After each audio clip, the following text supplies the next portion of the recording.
Аскарбек Абдыкадырович, ошо сиз бүгүн атайын убакыттап биздин университетке өзүңүз жетектегенсиз убагында ушул келип бергениңиз үчүн мен биринчиден ыраазычылыгымды билдирем. Анан биз дагы сиз менен сыймыктанабыз. Бизде көптөгөн сиз жетектеген ошол учурунда илимдин кандидаттары, илимдин докторлору бар. Алар дагы биздин университет үчүн ийгиликтүү азыр өздөрүнүн салымын кошуп жатышат. Сиз 2005-2013 жылдары биздин университетти башкардыңыз да, жетектедиңиз. Мындайынча айтканда, ошол учурда ушул биздин университеттеги артыкчылыктуу багыттар кайсылар эле, кайсыл багыттар менен көбүрөөк иштедиңиз? Ошол убактагы мисалы үчүн азыр бизде дагы ушул учурда 11 институт, 5 факультет, анан 1 колледжибиз бар да, чоң. Анан ал убакта институт жок болсо керек, мүмкүн көбүрөөк факультеттер болгон үчүн ал убакта мен дагы ушул университетте иштегем. Анан ошол артыкчылыктуу багыттар жөнүндө.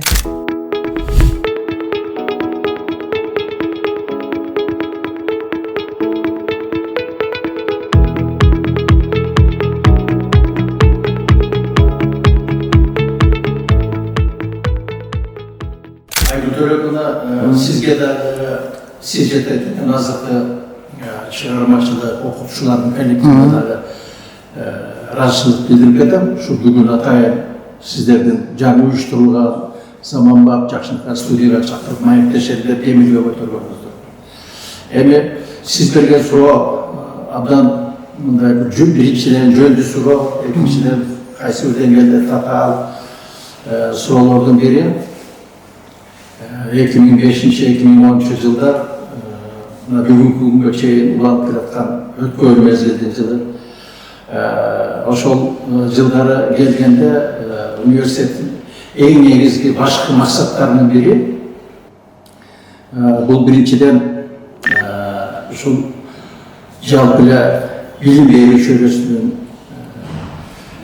билим берүү процессинин жүрөгү болуп эсептелген окуу программаларынын каркасын негизин түзгөн окуу пландарын кандай деңгээлде оптимизация жасоо зарылдыгы турган.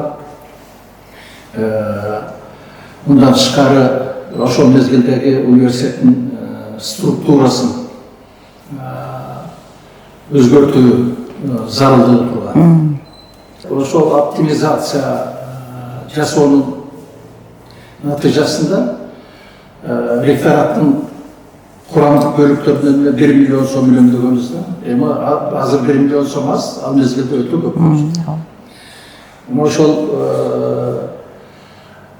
жүргүзгөн иштердин негизинде мындай бир презентация өткөрүп, анан бүт баардык курамдык бөлүктөрдү ушундай оптимизация жасаш керек.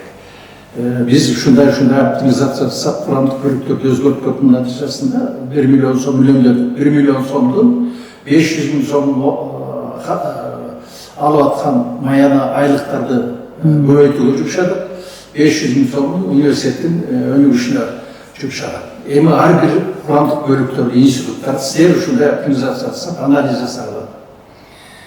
Директордун орун басары, кадрлар бөлүмү, окуу бөлүмү, кыскасы ушундай административдик бөлүктөр аябай көбөйгөн. Бухгалтериясы өзүнүн. Ошону мен экономикалык анализ жасап көрсөттүм. Мына 160 миң сом алып администрацияга кеткен. А мугалимдерге 150 миң сом жумшалат экен. Бул эми мындай алгылыктуу нерсе эмес, булардын баарын өзгөртүш керек. Натыйжада ошол структуралардын баарын өзгөрттүк. Окуу пландарында дагы сааттарда проблемалар абдан көп болчу. Анткени бир эле предмет ар кайсы институтта ар кандай саат көлөмдөгү саат менен берилген. Бул дагы ошол оптимизацияны талап кылганда ушул окуу программанын предметтерди унификация жасаш керек. Ушул университеттин курамдык бөлүктөрүнүн структурасында эмес, окуу программаларынын дагы мазмунун, формасын шайкеш келтирүү жагына көп иштер аткарылды да. Мындан тышкары негизги максатыбыз эмне? Негизги максатыбыз окуу жүктөмдөрү рационалдаштыруу болот. Мугалимдердин окуу жүктөрүн аны эсептеген киши жок, студенттердин өз алдынча окутуу, ошол мезгилде лекциялык сабактар менен сааттар менен практикалык сааттарды кандай айкалыштырабыз деген маселе турганда, башка университеттен айырмаланып, биздин университеттин контракт төлөмдөрү абдан төмөн болчу. Контракт төлөмдөрү төмөн, бирок каражатты көп талап болчу. Биринчиден студенттер, мугалимдердин саны өтө көп. Анан мына могуреки корпустарыбыз, окуу корпустарыбыз да көп болчу. Алардын баарын сиз абдан жакшы түшүнөсүз да. Ошолордун кармаш үчүн ошол жанагы институттарды рационалдаштырып, кайрадан калыбына келтирип, оптималдаштыруу зарылдыгы турган. Ошол убакта институттардын өзүнүн жанагы акчаны өздөрү ар бир институт кармачу да туурабы? Бухгалтериясы да бар болчу да. Анан кайсы жылдары кайра бирикти? 2005-жылы мен келдим. 3 айдын ичинде жанагы экономикалык анализ жүргүздүм. Анан оптимизациянын жанагы структураны окуу процессин дарылай баштадык биз. Бул эми биз азыр айтканга жеңил болуп атат, бирок ал мезгилде өтө татаал болгон. Түшүнөт. Ошол мезгилде курамдык бөлүктөр, институттардын жетекчилери, көп кишилерге бул реформа жаккан эмес, каршылыктар болгон, ар кандай конфликттерди чыгарганга болгон аракеттер болгон. Анан мындай жерде реформа жүрүп аткан жерде кыргызча жазмай деген болот. Эки жагы тең. Мугалимдердин эмгек акысын көтөрмөйүнчө сапат жөнүндө сөз кылып анчалык кереги жок да. Анан биз мугалимдердин эмгек акысын көтөрүп, аларга тиешелүү шарттарды түзүп берип, студенттерге дагы билим алуусуна, ошо терең билим алуусуна тиешелүү шарттарды түзүп, анан шарттарды түзүп берүү менен анан биз аларга айтып атабыз да, силер эми сапаттуу билим бергиле мугалимдерге, а студенттер силер татынакай биз берген билимди алгыла деп. Анан сиз айткандай чын эле бул айтканга оңой, көп жылдан кийин ошол убактагы мен кыйынчылыктарды элестетип эле турам да, сиздин башыңыздан өткөн. Анткени реформаны дагы биз 2022 жылы биз дагы бул институттардын арасында оптимизация, реформа маселелери каралды да. Сиз өзүңүз баягы педагогсуз, биринчиден, анан экинчиден илимпоз катары мен элестетип атам, ошо каржы иштеринде кандай бир каржы иштери да сөзсүз баягы оңдоп түзөө иштери, сатып алуулар болот, андан сырткары жанагы бир чарба иштеринде бул ошончолук сиз айткан корпустар дагы ал убакта көбүрөөк болчу да. Анан ошол корпустардын баарындагы мындай тазалыкта кармаш керек, алардын жылуулук системасы, суу системасы, мисалы үчүн баардык ошол маселелерди баягы педагог, анан ошол эле учурда илимпоз катары мындай кандай сизге оор маселелер болду же болгон жокпу? Чарба иштеринде мындай чарба иштерин кошо, өзүңүздүн иштериңиз менен кошо чарба иштерин кандай алып кеттиңиз?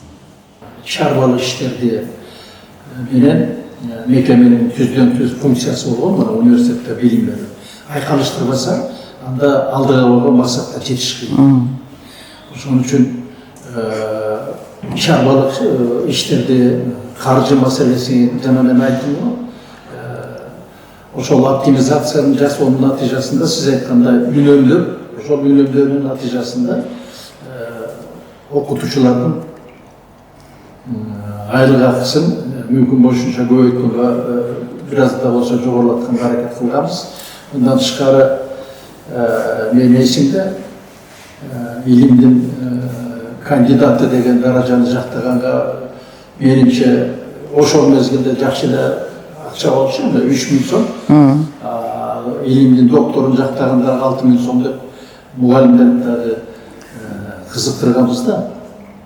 Эми ошол мезгилде бул мындай бир каржы системасынын, экономика, үнөмдөн башка бул кайталанма билим берүү мыйзамы боюнча бир билим берүү мекемесинде бири кайталаган эки адистик болушу мүмкүн. Биздин учурда да ошондой болгон. Мындан тышкары мени ар дайым ойлондуруп келген маселе, мисалы үчүн 60% сағаттың көлемінің 60%-ы лекцияға, 40%-ы практикалық сабақтарға деген. Мына ошол маселени кандай айкалыштырып оптимизация жасаса болот деген маселени көп ойлонуп, мен ушул университетке келгенде коллоквиум дегенди киргиздим. Ал коллоквиум ошол лекциялык сааттарды 10%-га, ал эми практикага бөлүнгөн сааттарды 5-10%-га кыскартып, ошонун натыйжасында мугалимдердин окуу жүгүн, студенттердин окуу жүгүн рационалдаштыруу, төмөндөтүү маселеси турганда. Негизи эле эмне үчүн ошол мезгилде лекцияга өзгөчө көңүл бурулган. Анткени окуу китептери жетишсиз болчу. Негизги билим берүүнүн, билим алуунун булагы бул лекциялар болгон. Китеп жок. Ал эми азыркы мезгилде андай кырдаал жок да. Азыр окуу китептери жетиштүү. Ошондуктан кандай гана окуу жайлар болсун, учурдун өзгөчөлүгүн эске алып, ошол учурга жараша уюштурганга аракет кылыш керек да. Ал эми кыйынчылыктар албетте болбогон эмес. Айрыкча мына сиз илимий жакты айтып атпайсызбы? Илим менен билим берүү процессин айкалыштыруу өтө татаал болот. Анткени илимий иш жүргүзүүгө убакыт калбай калат, убакыт болбойт. Мына ошол жана окуу процессин оптималдаштыруу аркылуу мугалимдердин окуу жүгүн эгерде биз төмөндөтсөк, анда биздин мугалимдерге илимий иштер менен иштөөгө мүмкүнчүлүк түзүлмөк да. Мына ушул максатта да биз иш алып бардык да. Ошо илимий иштердин жүргүзүлүшүнө, илимий иштерге өзгөчө көңүл буруп, анын үстүнө ошол мезгилдерде университеттин сапаттык көрсөтүү, мугалимдердин курамдык бөлүктөрүнүн сапаттык көрсөтүштөрү, илимий даражасы бар, илимий наамы бар окумуштуулардын азыраак болгондо ошол мезгилде абдан актуалдуу маселе болчу. Ошондуктан ошол илим маселесине өзгөчө көңүл бурганбыз. Илимий иштерин жактаганга, коргогого, илимий кадр адистер менен окуу процессин камсыз кылууга өзгөчө көңүл бурдук. Сиз жетектеген ушу 2005-2013 жылдарда ушу эл аралык байланыш кандай абалда эле? Мен ойлойм, ошол убакта дагы ийгиликтер бар болчу, бирок өзүңүздүн оозуңуздан уккум келип атат. Албетте, ушул сиз айткан маселелердин баары ошол учурда жаңыдан күчүрү байлап башталган мезгил. Албетте азыркы учур менен ошол мезгилди салыштырганда болбойт. Азыр алда канча мүмкүнчүлүктөр кеңейген, бирок биз да ошол мезгилде бардык университет кайсы тилде, кайсы адистиктерди боюнча окутса, ошол мамлекеттер менен тыгыз мамиле түзүп келебиз да.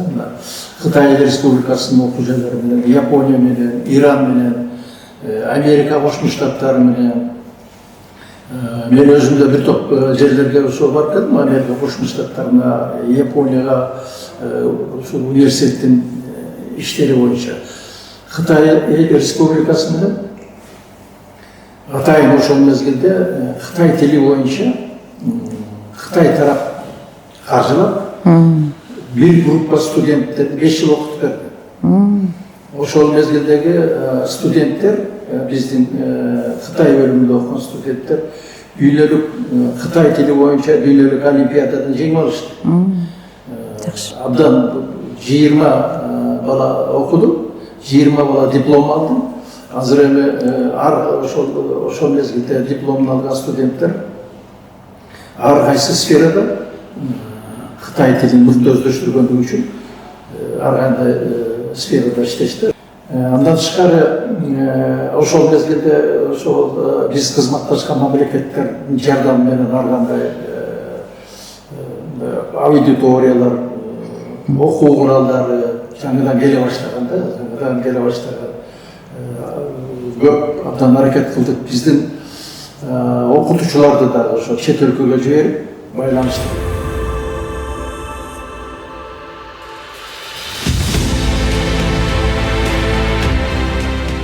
Сіздерге мындай түйшүктүү татаан иштериңиздерге ийгилик каалайм. Анан ошо сөзүмдүн аягында могу китептерди мындай тапшырып коюм, жөн эле бербей.